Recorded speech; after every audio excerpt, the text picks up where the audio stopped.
Ang pamagat po ng ating pag-usapan ngayong gabi is when did Israel fall? The progressive setting aside of Israel. I would like you to open your Bible and read Romans chapter 11 verses 11 hanggang 12. Romans chapter 11 verses 11 to 12. At ito po yung pinaka-text natin tonight, mga kapatid. Ito po ang sinasabi sa Romans 11, verse 11. I say then, have they stumbled that they should fall? God forbid. But rather through their fall, salvation is come unto the Gentiles. Very crucial ang understanding dito. Dahil ang sabi rito, ang pagka-fall ng Israel ay ang pagpasok naman ng salvation sa mga Gentiles. To provoke them to jealousy. Now, if the fall of them be the riches of the world. So, nandiyan na naman. Yung kayamanan ng Ebanghelyo na dumating sa mga Hintil ay naging available after na ma-fall, mga kapatid, ang mga Jews. Ang sabi niyan, and the diminishing of them, okay, the riches of the Gentiles. Ano ba talaga? Kasi sabi niya, the fall of them be the riches of the world, okay, and the diminishing of them, the riches of the Gentiles. Di ho ba, bukod naman sa mga Hudyo, Hintil naman po lahat. At yung world na tinutukoy dito, riches of the world, ay, ibig sabihin po mga kapatid, Hudyo man o Griego or Hintil, ay nakikinabang, mga kapatid, sa Ebanghelyo ng ating Panginoong Jesucristo. And sabi ng Bible, in the diminishing of them, the riches of the Gentiles, how much more their fullness. So, dito po, sa mga talatang ito, ay makikita ninyo yung mga terminology na kung saan ay mahalagang pag-aralan po talaga natin upang matukoy kung kailan talaga nag-start ang body of Christ. At huwag magkamali tayo kung sino po ba talaga ang unang member sa body of Christ. Okay? So, nandyan yung salitang stumbled na una pa. Pangalawa ay fall. Ano ba nauuna? Pagkatisod o pagkadapa? Of course, nauunang matisod. Kaya nga po nadapa, kaya nga po bumagsak, kaya po na-fall kasi na-stumble. Okay? And nandyan din po yung salitang diminishing. Okay?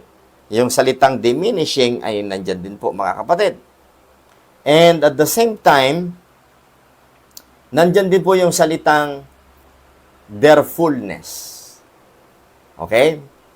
Ngayon, ay hindi pa po masyadong malinaw sa mga talatang ito yung progressive setting aside of the Jews para po makapasok ang body of Christ, mga kapatid. Okay? So, mayroon po tayong ilang puntos na pag-uusapan. Aalamin natin, tutukuyin natin kung kailan po talaga na-stumbled o na-stumble ang mga Hudyo, and then kailan po sila na-fall, kailan po ang diminishing, ano pa, kailan po yung blindness in part. Malalaman nyo rin po ngayon kung bakit may tatlong grupo ang mga mid-acts. Pag sinabing mid-acts, hindi lamang po yan Acts 9. General po yung term na yan. Pag sinabing mid-acts, may grupo na naniniwala sa Acts 9, may grupo na naniniwala sa Acts 13, at may grupo na naniniwala sa Acts 18. Pero ang napakarami pong tagapagdala ng doktrina ng Acts 9, ang siyang lagi natin nakikita sa social media, sa Facebook at maging po sa YouTube channel. That's why tayo po ng mga moderate dispensationalist ay hindi dapat mananahimik.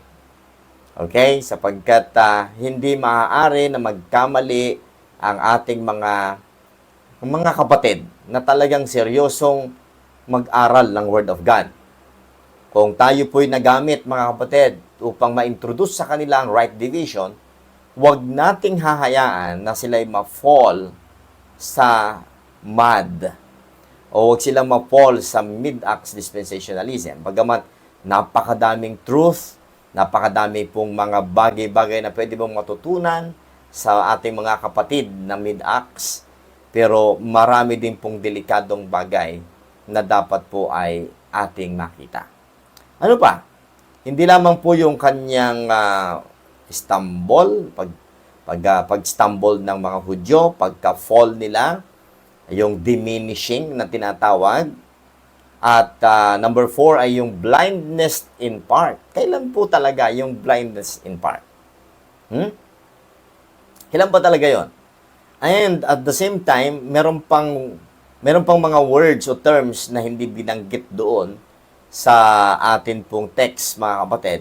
Yung salitang purge or purging, dadaan din po ang mga Israelita dyan. Okay? At yung pang-anim po ay yung tinatawag na fullness. Which is nabasa naman natin sa ating text. Yung fullness na salita. Okay, so ngayong gabi, mga kapatid, yan, 6 na yan ay atin pong pag-uusapan. And I hope you're ready, mga kapatid, na wag natin kontrahin. Kung may doktrina na kayong nabuo at hinubog ng mid-acts dispensationalism, pagbigyan nyo po na tignan muli. Okay? Kasi baka may matututunan pa po kayo, mga kapatid. Okay? So, tonight ay tingnan po natin ito, mga minamahal, ha? Okay, so tingnan po natin ito. Punta tayo sa ating slides. Yan, makikita nyo sa ating slides ang the progressive setting aside of Israel. So, dito po sa ating very basic timeline, makikita po natin yung kulay blue na lumalarawan po, mga kapatid, sa mga Hudyo. Okay? And sa ilalim po niyan ay ang Christ earthly ministry. And then yung cutting off of the Messiah, yung pagkamatay ng ating Panginoong Jesus. And then nakita niyo yung araw na kulay blue ay bigla pong nag-diminish or unti-unti pong bumagsak, mga kapatid. Okay? And may nagtuturo din po na ang pagkatapos pa ng stumbling or ng diminishing, doon pa lang totally na fall. Ayan, papasok naman tayo dyan sa doktrina ng mga ultra-dispensationalists na sa Acts 28 pa daw nag-start ang body of Christ. Kaya mas malabo po yun, mga kapatid. At makikita nyo yung kulay red na sulat, Acts period. Yan. So, makikita nyo kung kailan nag-start yung kulay yellow-green na lumalarawan sa kulay na lumalarawan sa body of Christ. Okay, sa church. Mapapansin niyo after the cross, nagkaroon po siya ng pag-angat. Okay, at habang ito namang pong kulay blue ay bumaba at nag-cross po sila sa gitna. At habang nakamtan ng kulay yellow-green, yung taas niya bago siya maging straight, nakita naman natin yung kulay blue na totally sumadsad, mga kapatid, doon sa kulay yellow. At mapapansin po ninyo, tuloy-tuloy po. Okay, yung isa ay Christ earthly ministry, yung isa naman ay Christ heavenly ministry. And then dumating ang rapture, at ito pong kulay blue na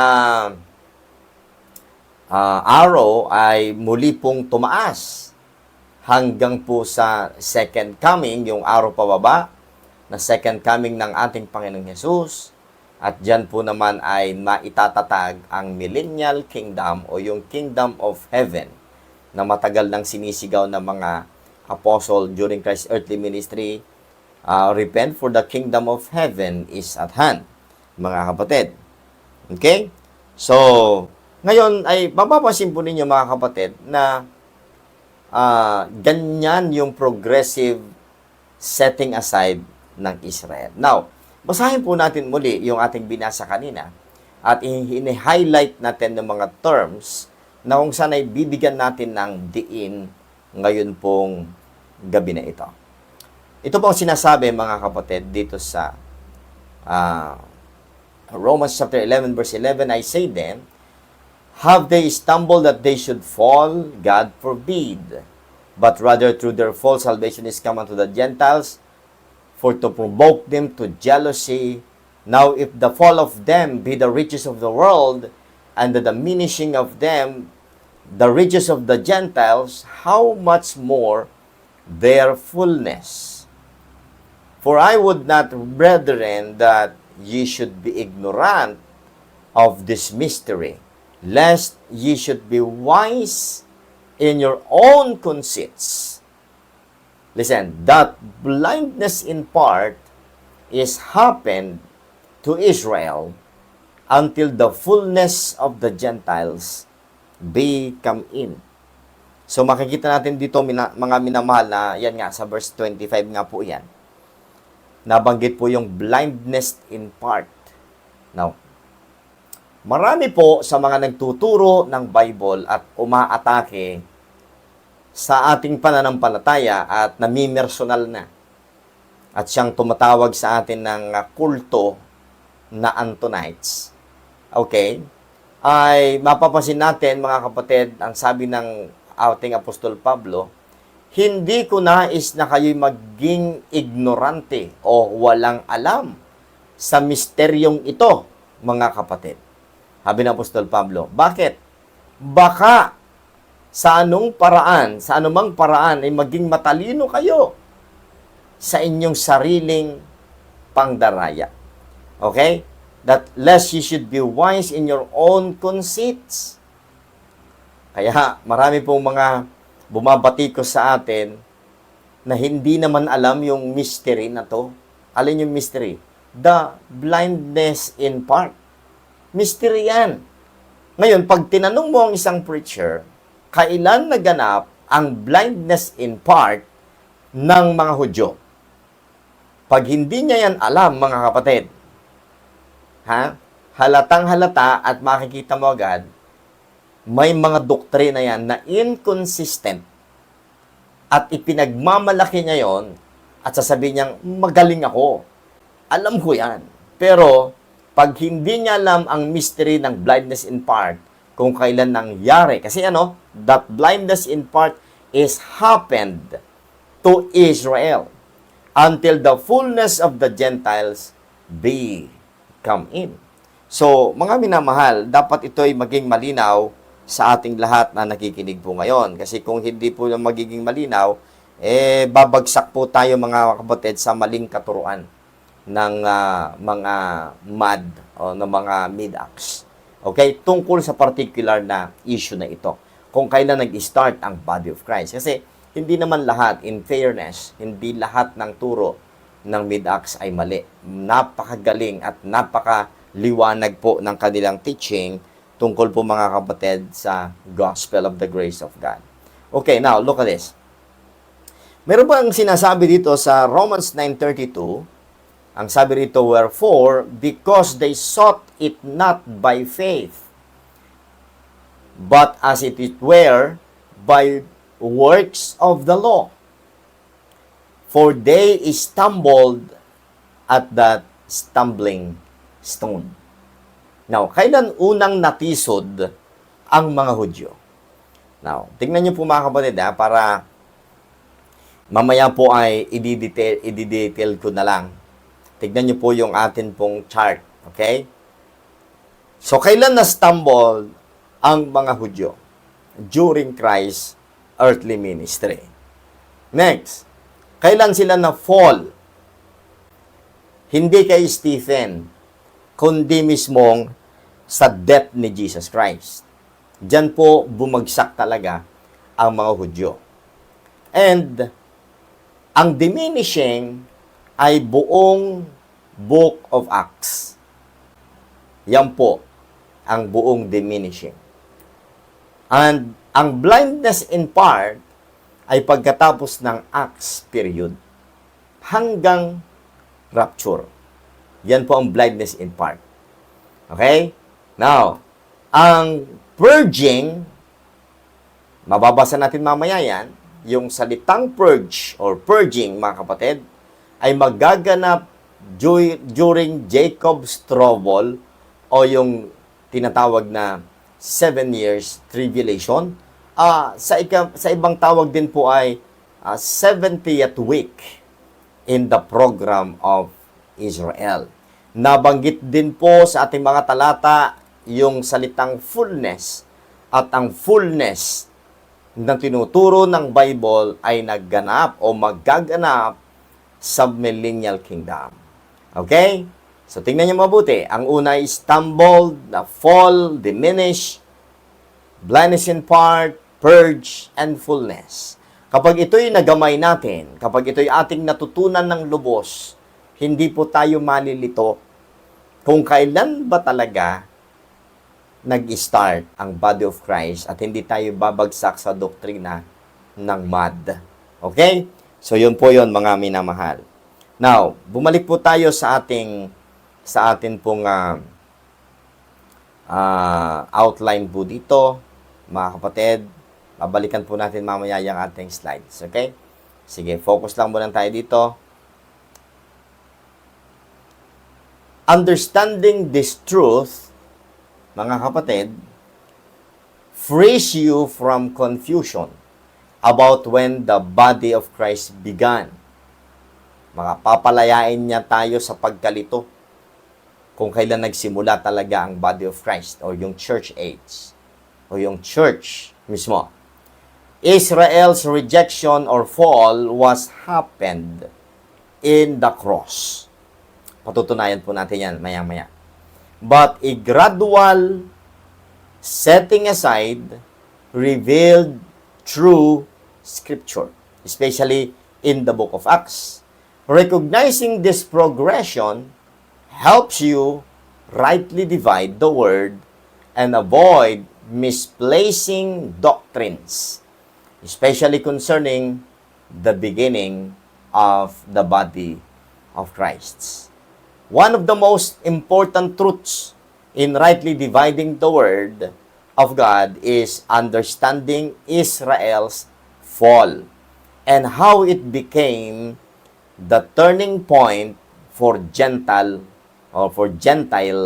salvation. Kagaya po ng ating binasa sa Romans chapter 11, ang pagkabagsak ng bansang Israel, ang kayamanan at ang kaligtasan ng mga Hintil. Many assume that Israel fell the moment they rejected Christ during His earthly ministry. However, Scripture reveals something more precise and progressive. There is a clear divine sequence, not a single event, but a process. Kaya nga po, naniniwala tayo sa progressive revelation at sa overlapping. Okay?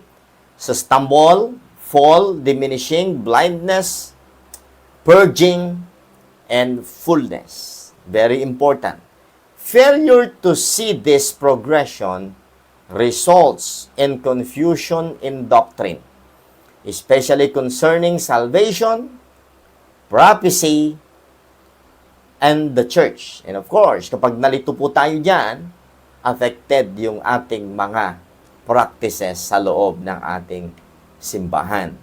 At kapag ka po tayo napa-extreme masyado, ito ang pinakamasakit dyan, hindi na naniniwala sa local church. Yun po ang pinakamasakit.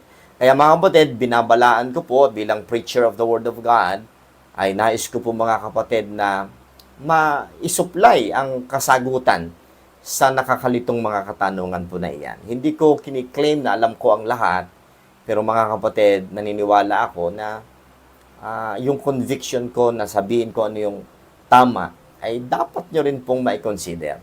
Kaya ako naniniwala na tama itong stand ko sapagkat inaral ko din naman. Kung sakasakali mga kapatid na makumbinsi ko kayo, ay di maganda. Okay? At kung sakasakali namang sa tingin nyo'y mali ang aking pangunawa, di maganda rin po dahil macha-challenge mga kapatid ang ating understanding sa Word of God. Hindi para tayo magdebate, kundi para tayo po ay ma-refine sa ating mga doktrinang pinaniniwalaan. So, dumiretso na po tayo agad. The progressive setting aside of Israel. Number 1, stumbled. Kailan nangyari ang pagkatisod ng bansang Israel? During Christ's earthly ministry. We believe it is Christ, or during Christ's earthly ministry. Israel stumbled that they had not yet fallen.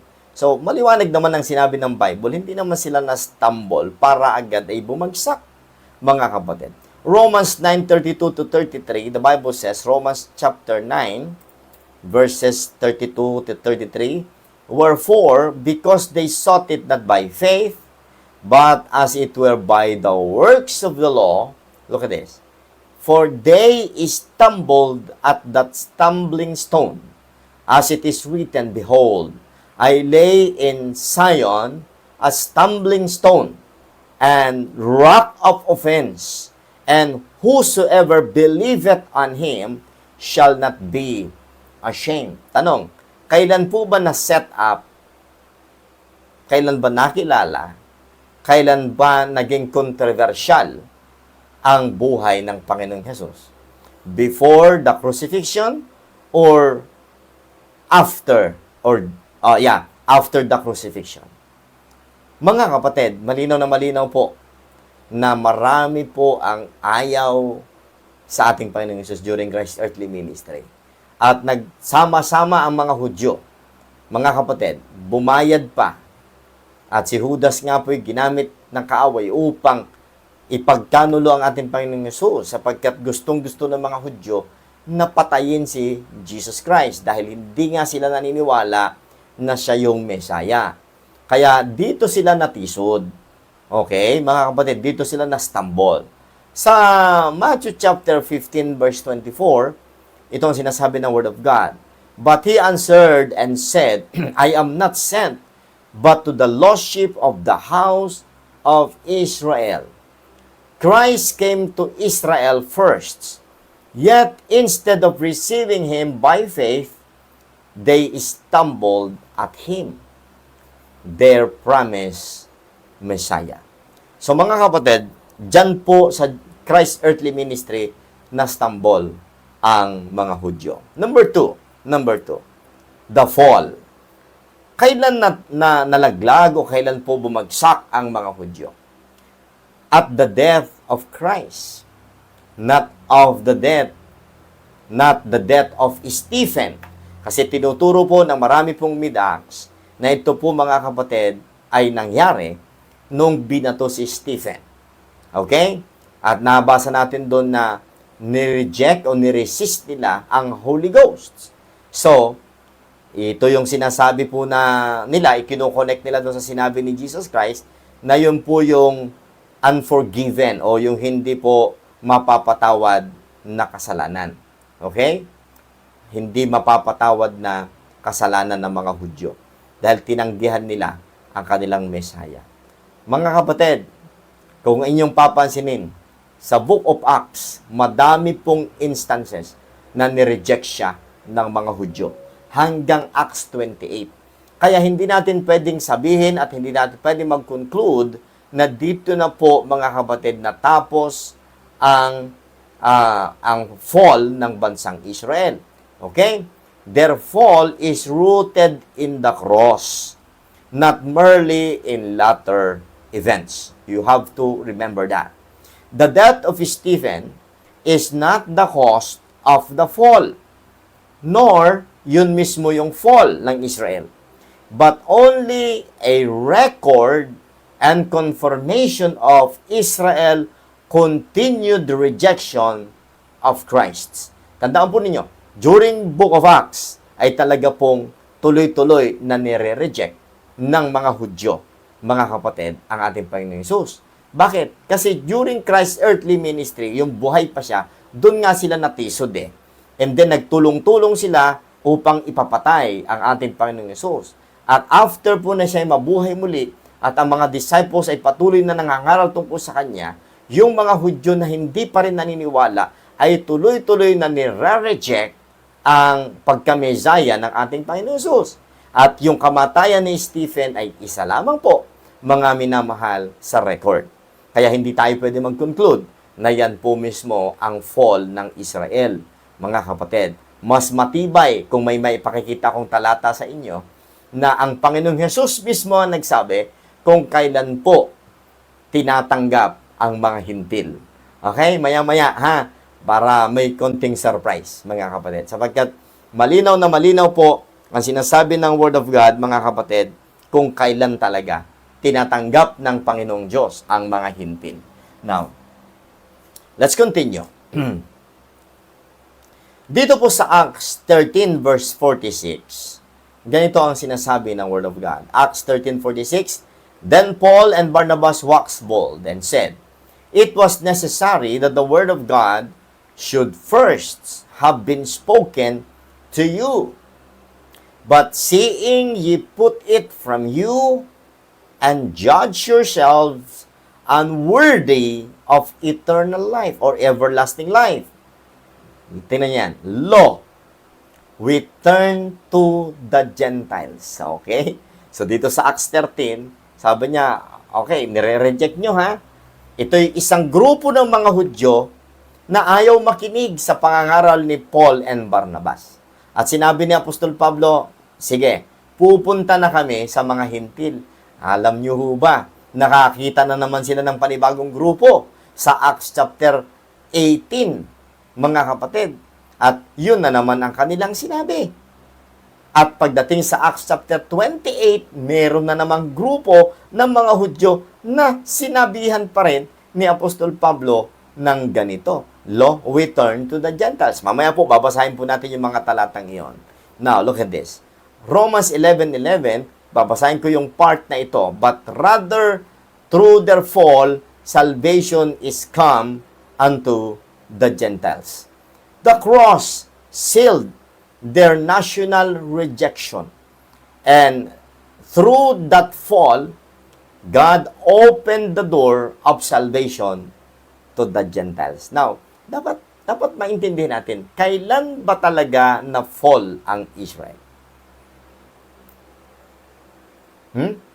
Now, tingnan po natin silipin natin kung kailan na fall, may kinalaman po yan sa tinatawag na broken down of middle wall of partition. Kailan po talaga na-break yung middle wall of partition? Tanong ko sa inyo. Ayon kay Paul, tatanungin natin mamaya si Jesus Christ, ang Panginoong Hesus mismo, kailan tinatanggap ang mga hintil? After ba ni Stephen?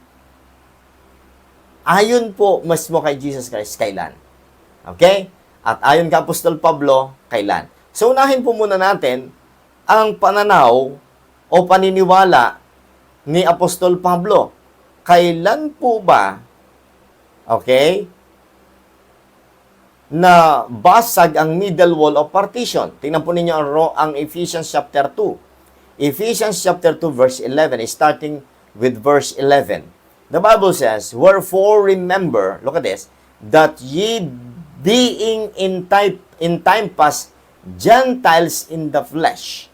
Sinasabi dito ng Apostol Pablo na itong mga believer dito sa Ephesians ay dating hintil sa laman, who are called uncircumcision by that which is called the circumcision in the flesh made by hands. Verse 12, that at the time you were without Christ, being aliens from the commonwealth of Israel, and strangers from the covenant of promise, having no hope and without God in the world. Let's continue, verse 13. But now in Christ Jesus, who sometimes were far off, are made nigh, look at this, by the blood of Christ. Nabanggit yung blood. Kailan ba dumanak? Kailan ba na-shed yung blood ni Jesus Christ? Kay Stephen ba? Tuloy natin, verse 14. For He is our peace, who hath made both one. Kailan po nangyari na ginawa niyang iisa na lang? O kailan nangyari na naging equal footing na po o pantay na po ang Hudyo at ang mga Hintil? Verse 14 again. For He is our peace, who hath made both one, and hath, look at this, broken down the middle wall of partition between us. Tanong, kailan na-broke o na-break ang middle wall of partition? Kay Stephen ba? Verse 15, look at this. Having abolished in His flesh the enmity, even the law of commandments contained in ordinances, for to make in Himself of twain one new man, so making peace. Verse 16, and that He might reconcile both unto God in one body. Kailan? By the cross, having slain the enmity thereby. Paano yan? Ang linaw-linaw mga kapatid. Sa salita po ng Diyos, nabanggit yung blood, nabanggit po yung cross. So, ayon po kay Apostol Pablo, ay dito nabasag ang middle wall of partition. So, anong kinalaman yan sa pagka-fall ng bansang Israel? Meron po. Mamaya po mga kapatid, kasi dapat mabasag natin ang paniniwala na ito'y kay Stephen. At dahil kay Stephen, mga kapatid, nabasag ang middle wall of partition, o sabihin natin doon na fall ang bansang Israel, doon pa lang papasok ang salvation sa mga Gentiles sa pamamagitan po ni Apostle Paul. At si Apostle Paul daw po ang unang apostol, mga kapatid, sa body of Christ at siyang unang naligtas o unang member sa body of Christ. Okay? So, ngayon, tanungin natin ang ating Panginoong Jesus. Ha? Panginoong Jesus, kumusta po? Ano po ba ang stand ng ating Panginoon, mga kapatid? Puntahan po natin ang Acts chapter 1. Nagtanong ang mga apostol sa ating Panginoong Jesus. Supposedly, dapat lamang ay alam po ng mga Hudyo kung kailan ang propesiya ng pagbabalik ng kingdom o marirestore ang kingdom ng Israel. At gustong i-confirm ng mga apostles kay Jesus Christ yung kanilang pagkaunawa tungkol sa propesiya. Kaya nagtanong sila sa verse 6, Acts chapter 1 verse 6. When they therefore were come together, they asked of Him, saying, Lord, wilt Thou at this time restore again the kingdom to Israel? Anong sagot ni Jesus Christ? Ni-reveal ba ni Kristo ang sagot or kinonceal niya? Tinago niya o ni-reveal niya? Tingnan niyo sa verse 7. And He said unto them, look at this. Sabi niya, it is not for you to know the times and the seasons which the Father hath put in His own power. Paano yan? Akala ko ba alam nila ang propesiya? Akala ko ba alam nila ang Daniel chapter 9 sa 70 weeks program of God to Israel? Akala ko ba pagkamatay ng Messiah, papasok agad ang 70th week ng tribulation period upang si Kristo'y bumalik at maghari ng 1,000 taon? Pero bakit sabi ni Jesus Christ dito sa verse 7, it is not for you to know. Akala ko ba revealed yan sa kanila? Bakit sinasabi niya ngayon, hindi yan para sa inyo, para malaman? Ibig sabihin, may kinunsil ang ating Panginoong Yesus. Ngayon, pagdating po mga kapatid, kay Cornelius, at itong si Peter sa Acts chapter 10, ay yun pa rin ang anticipation. Ang anticipation niya ay babalik ng ating Panginoon after po ng tribulation period, mga kapatid, but look at this. Kita ninyo, nanaginip itong si Cornelius. At itong si Peter ay nanaginip din, mga kapatid. At alam niyo po, habang nagpipray po siya ng alas 9, mga kapatid, ng alas 12 pala, alas 12 ng tanghali, basahin po natin ang Acts chapter 10, verse 9 pababa. Ang tinatanong natin, ang gusto nating tanongin ay si Jesus Christ mismo.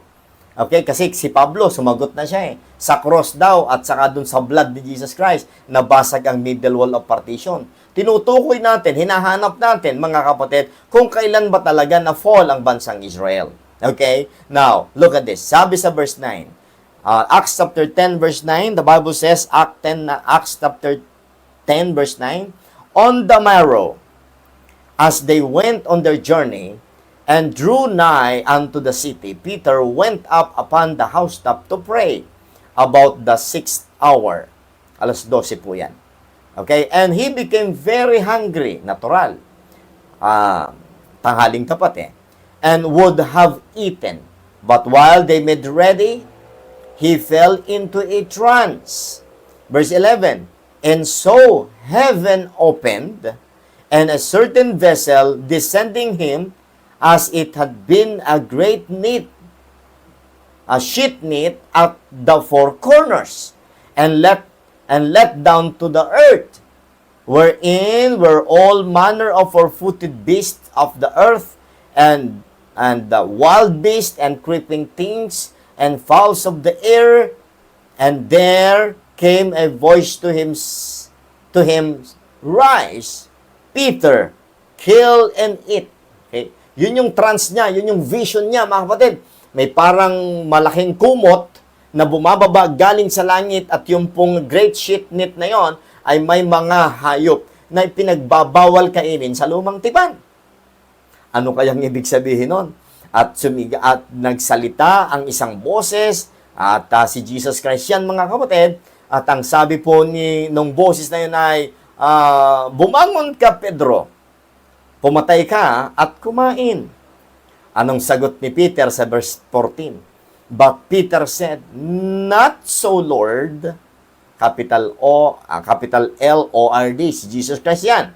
Okay? Na-recognize ni Peter ang Panginoong Jesus. Sabi niya, Not so, Lord, for I have never eaten anything that is common or unclean. Verse 15. And the voice spake unto him again the second time. Ang sabi po ng boses, what God, look at this, what God hath cleansed, that call not thou common. Diba? Ang turing kasi na doon sa mga unclean animals na yon na bawal kainin sa lumang tipan, ay talagang common or unclean.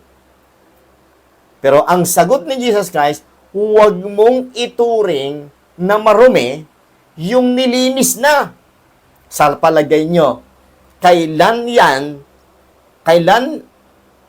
ano ang tinutukoy, kailan ang pagtukoy ni Jesus Christ kung kailan nilinis? Sa kamatayan kaya ni Peter? Ni Stephen? Sa pagkaligtas kaya ni Paul? Sa Acts chapter 9? Kasi Acts chapter 10 na to Mga kapatid, kahit saan nyo puntahan, sa sulat po ni Pedro, sa sulat ni Apostle Paul, kailan nilinis? Kailan nagiging available o welcome ang Gentiles? Kasi alam nyo ang context nito? Si Cornelius at ang kanyang mga kasamahan. Ginamit lang na example sa vision, mga kapatid, yung mga unclean animals o yung common, mga kapatid, na animals. Pero ang context nito ay upang bigyan ng mensahe si Pedro na huwag tanggihan, nakausapin o sharean ng mabuting balita ang mga hintil. Yun ang context mismo ng chapter 10. So, ang tinutukoy mga kapatid dito, ay alam naman natin na Gentile itong si Cornelius at yung mga kasamahan niya. So, ayon kay Jesus Christ, sabi niya kay Peter, huwag mong ituring na marumi ang nilinis na ng Diyos. Ibig sabihin, mga kapatid, welcome na po ang mga hintil nung panahon na yon.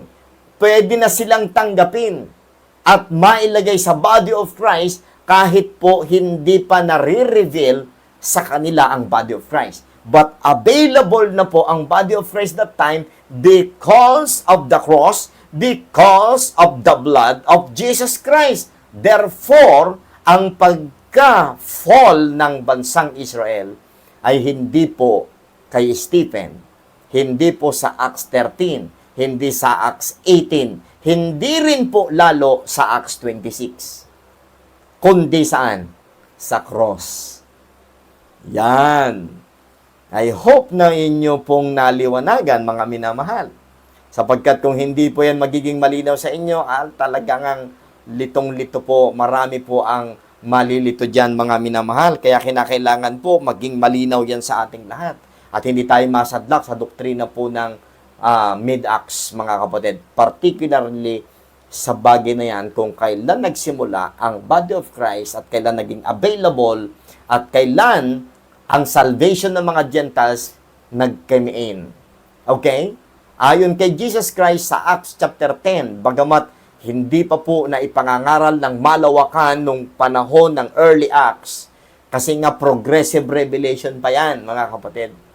May overlapping pa, kaya wala pang highlight sa pagkaligtas ng mga Gentiles. But ayon kay Jesus Christ, huwag pong ituring na marumi ang nilinis na ng Panginoon. Kailan po ba nilinis ang lahi ng mga hintil? Sa cross. Amen? Sa cross. Para magkaroon ng one new man, kinakailangan, mga kapatid, doon sa cross at saka nung blood ni Jesus Christ, yun po ang tanging element upang maging acceptable ang mga Gentiles. So, ang fall talaga, tama po ang Romans chapter 11. Ang fall ng mga Hudyo ay sa Roma, ay sa cross. Hindi po sa pagkamatayan ni Stephen, kundi sa kamatayan mismo ni Jesus Christ. Amen. Kung may tanong kayo, may reaction kayo dyan, you can ask question by and by. Okay, number 3, diminishing or diminish. Kailan po itong diminishing na sinasabi? Throughout the entire book of Acts, Israel is gradually set aside, not instantly removed. Tandaan niyo po, anong sabi sa Romans 11 verse 12? Now, if the fall of them be the riches of the world, and the diminishing of them the riches of the Gentiles, how much more their fullness? Now, look at this. Riches of the world, the fall of them be the riches of the world, and the diminishing of them the riches of the Gentiles. Totoo naman eh. Di ba? Pagkatapos ng Book of Acts, sobrang dami po ang naligtas sa pangangaral ni Apostol Pablo. Kaya nga naitatag yung mga churches na sinusulatan po niya. Di ho ba, mga kapatid? Kasi iyan niya po yung kasaganaan ng mga hintil. Pero yung riches of the world, kailan naging available, mga kapatid, ang body of Christ at yung kayamanan ng mga tao sa mundo, Hudyo man o hintil, ayon po kay Apostol Pablo sa Ephesians 2, nabasa natin kanina, nabasag yung middle wall of partition. Okay? At yung dalawa ay maging iisa sa body of Christ. So, maliwanag na maliwanag, mga kapatid, na yun ay sa cross. Hindi po sa kamatayan ni Stephen. Sa Acts 28 verse 24, ito ang sinasabi ng Word of God. And some believed the things which were spoken, and some believed not. Bibigyan po natin yan ng masigit pang paliwanag sa mga sumusunod na talata. Throughout the book of Acts of the Apostles, we see a repeated pattern. Okay, sasabihin ko sa inyo, sa Acts chapter 13, sa Acts chapter 18, at sa Acts chapter 28, may iba't ibang mga grupo sa iba't ibang lugar na na-encounter ni Apostle Paul ang mga Hudyo. At sinabi po niya, lagi niyang sinasabi, ayaw niyo ha, pupunta na kami sa mga hintil. 3 beses niyang sinabi yun. Kaya po, hindi yan nakita ng maraming mad. Hindi yan nakita ng mga mid-acts, mga kapatid, talaga. Kaya po, ang nangyari, nag-dwell sila sa Acts 9. Yung iba ay nag-dwell sa Acts 13. Yung iba po ay sa Acts 18. At ito namang isa na nagmamagaling din, yung mga ultra-dispensationalists sa Acts 28 daw. Napakalayo na po niyan, mga kapatid. Maraming babanggaing truth po yan, mga minamahal. Ngayon, tingnan po natin yung mga talata, mga kapatid, dito sa Acts 13. At least meron kayong detalyadong paliwanag na makukuha sa akin dito po sa katotohanan ito. Acts 13:45 to 48. Please, let's open it. Okay? Let's open it. Acts 13:45, the Bible says, "But when the Jews saw the multitudes, they were filled with envy, and spake against those things which were spoken by Paul, contradicting and blaspheming. Then Paul and Barnabas waxed bold, and said, It was necessary that the word of God should first have been spoken to you, but seeing ye put it from you, and judge yourself unworthy of everlasting life," look at this, "lo, return to the Gentiles. For so hath the Lord commanded us, saying, I have set thee to be the light of the Gentiles, that thou shouldest be for salvation unto the ends of the earth.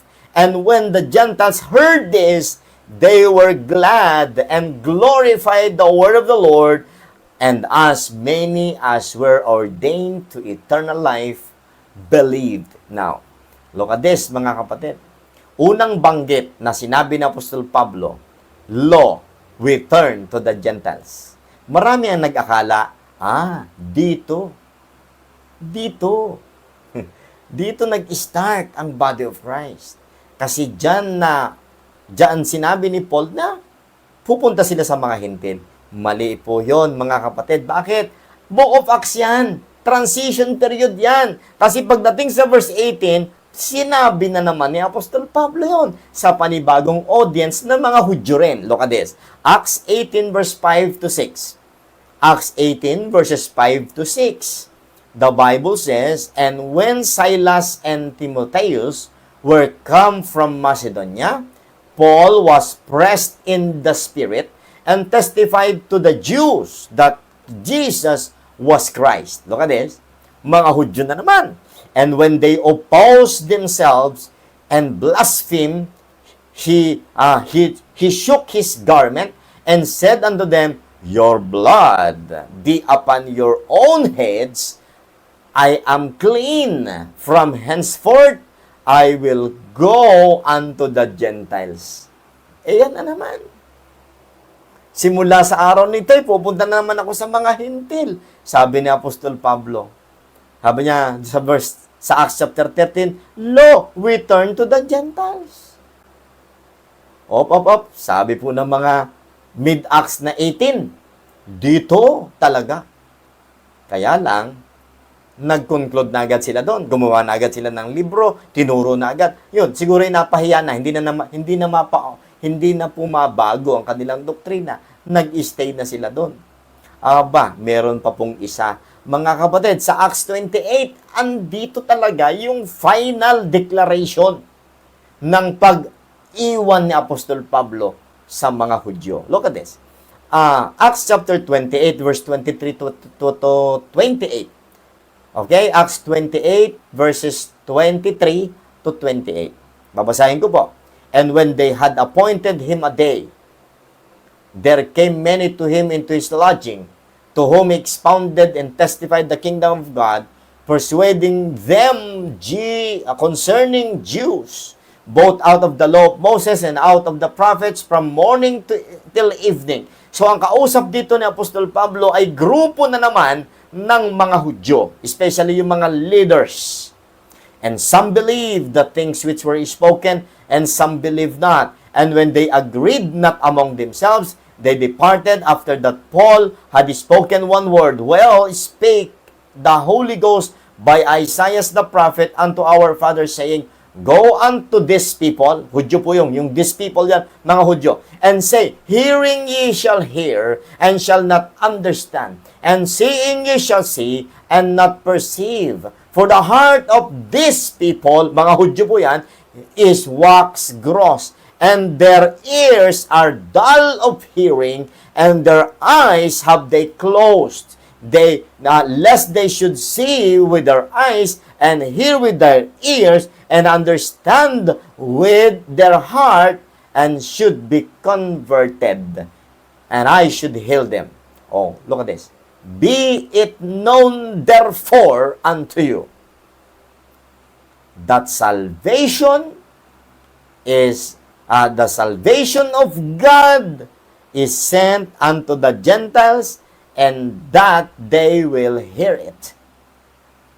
So, kinukumpara po nila yung mga talatang ito sa Acts 9, 13, 18, 28, sa Romans chapter 11, verse 11 to 12, tungkol sa falling ng Israel, sa diminishing ng Israel. At nagkamali po sila doon, mga kapatid.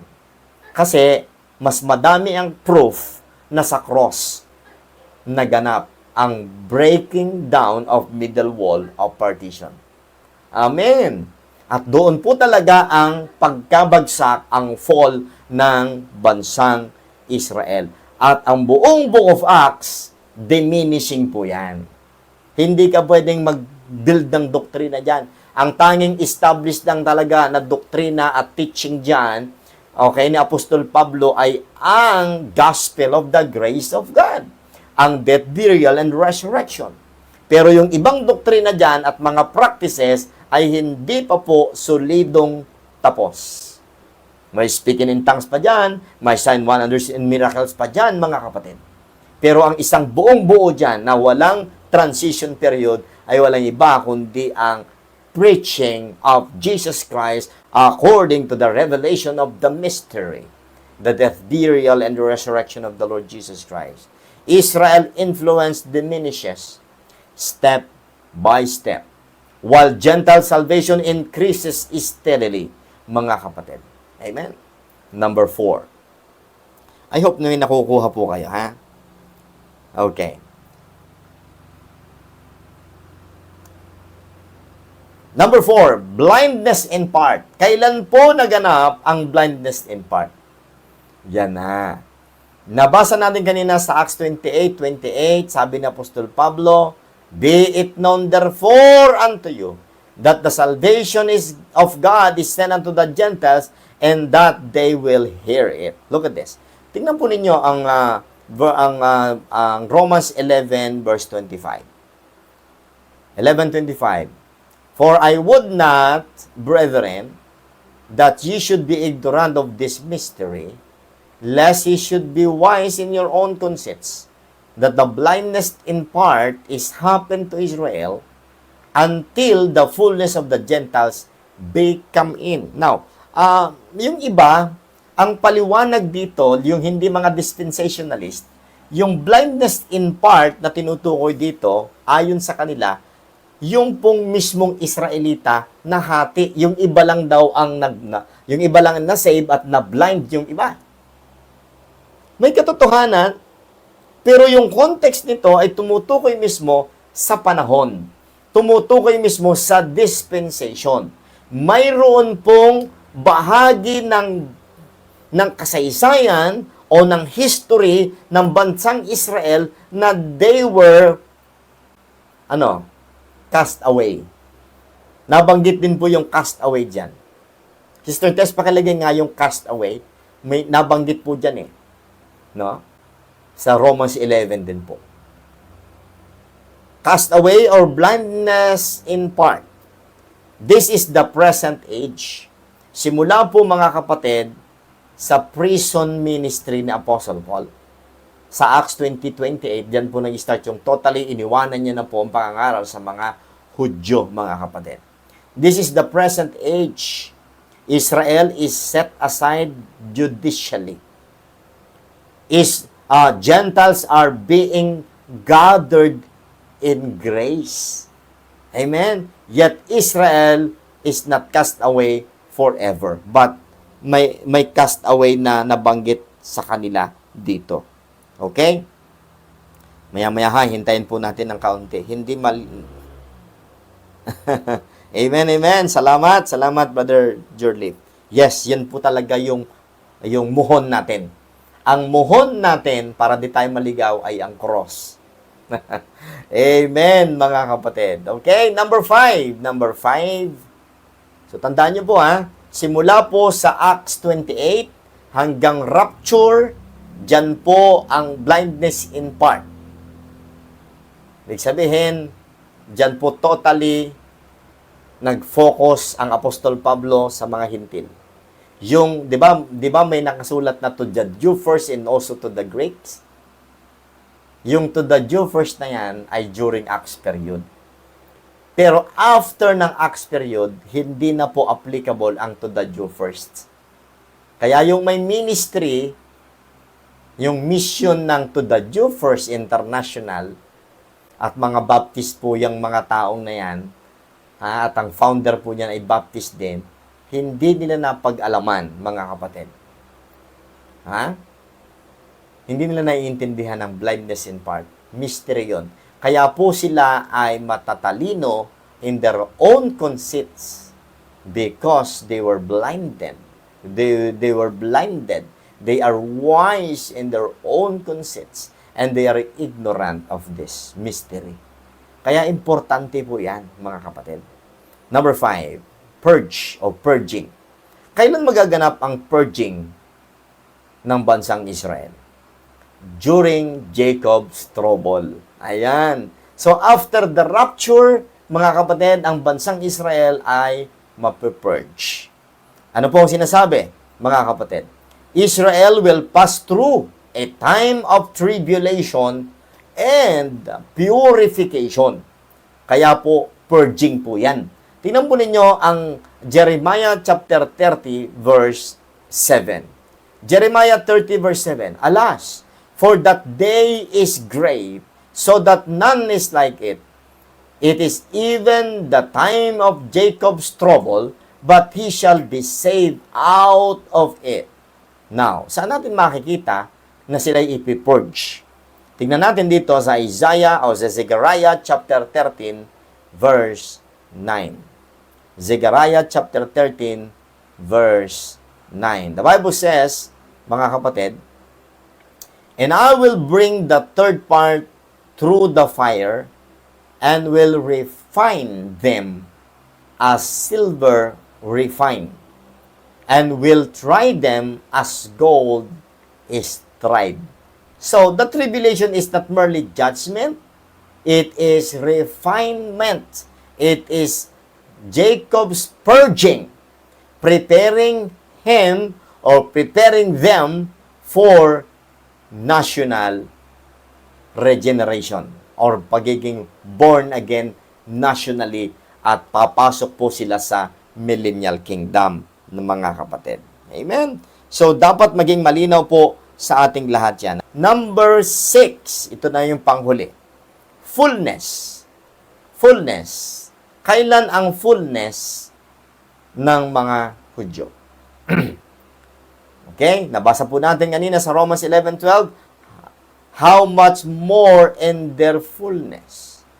Israel will be fully restored, saved, and exalted. Sa Romans 11:26, the Bible says, and so all Israel shall be saved. As it is written, there shall come out Zion the deliverer, and shall turn away ungodliness from Jacob. In the millennial kingdom, Israel will be spiritually restored. Amen? Fulfill God's promises and become the head of the nations. Maliwanag po makikita yan sa Daniel chapter 9. Okay? Yan po mismo ang fullness ng mga Hudyo. So, ano po yung summary ng atin pong naiintindihan o natin pong na-discuss ngayong gabi?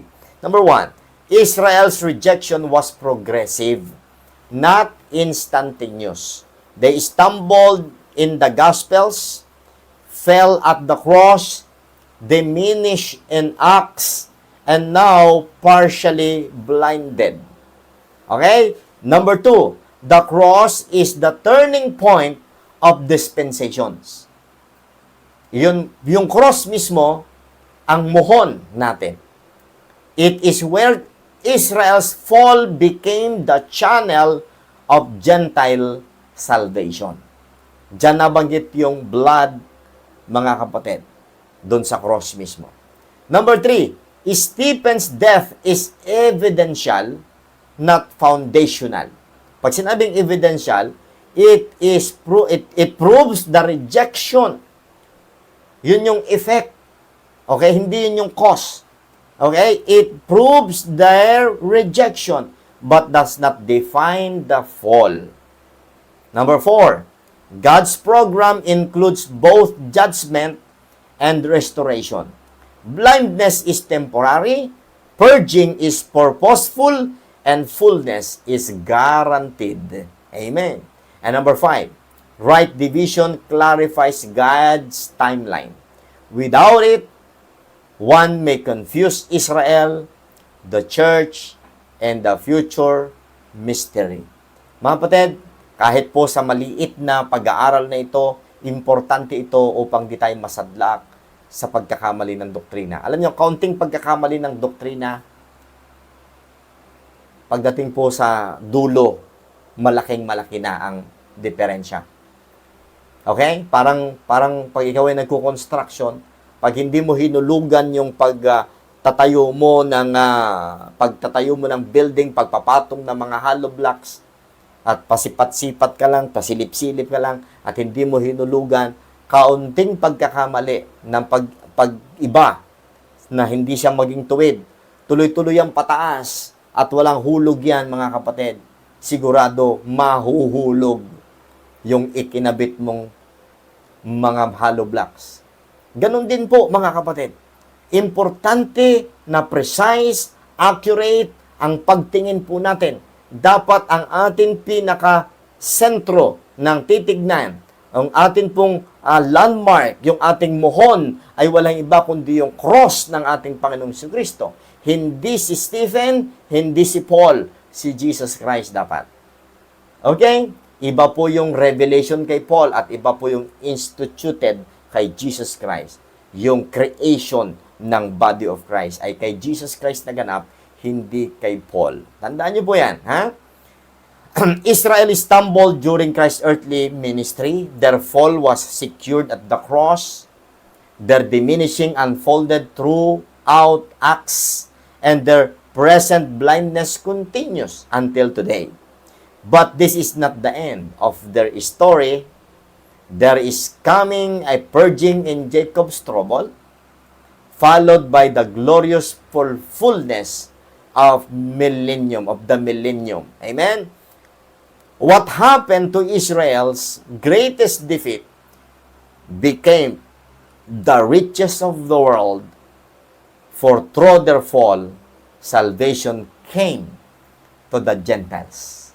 Again, ang fall ng mga Hudyo ay sa cross, hindi po kay Stephen. Amen?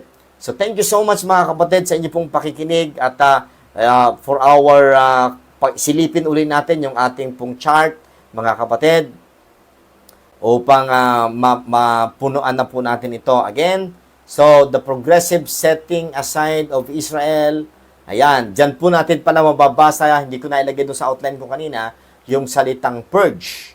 Okay? Pero biblical po yan. Malakay chapter 3 verse 3, and he, John the Baptist, si John the Baptist ang tinutukoy, shall sit as a refiner and purifier of silver, and he shall purify the sons of Levi, and purge them as gold and silver, that they may offer unto the Lord an offering in righteousness. Yan, dyan po galing yung salitang purging, at yan, may sinasabi pa po rito, mga kapatid, sa Acts 26 to 28, and Romans 11, 26 to 28, and so all Israel shall be saved, as it is written, there shall come out of the Zion the deliverer, and shall turn away ungodliness from Jacob, For this is my covenant unto them, when I shall take away their sins. Verse 28.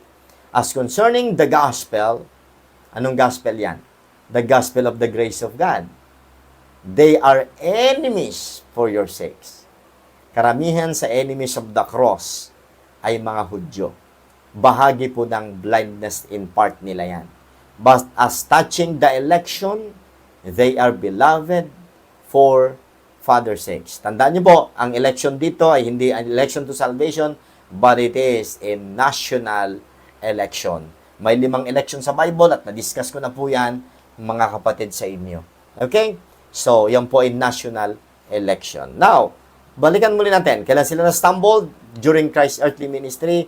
Kailan sila na-fall sa cross? Mga kapatid, kailan po sila nag-diminish sa Book of Acts? Kailan po sila nagkaroon ng blindness in part sa from Acts 28 hanggang rapture? Kailan po sila mapurge during tribulation period? Kailan po sila, kailan po ang fullness po nila? Diyan po ay sa millennial kingdom, mga kapatid. Again, we are in the dispensation of the grace of God. Dapat matukoy natin na tayo under grace. We are not under the law and we are not under the new covenant. Okay? So, mga kapatid, I hope na may natutunan po kayo sa ating pag-aaral ngayong gabi. Salamat po mga kapatid sa pagsama nyo sa akin tonight. At I hope na napakain po ang inyong kaisipan, ang inyong puso, mga kapatid. At naway, i-preserve ng Diyos ang tamang doktrina, mga kapatid, sa ating mga puso at huwag tayong maligaw sa kamalian po. Magandang gabi sa ating lahat, mga kapatid.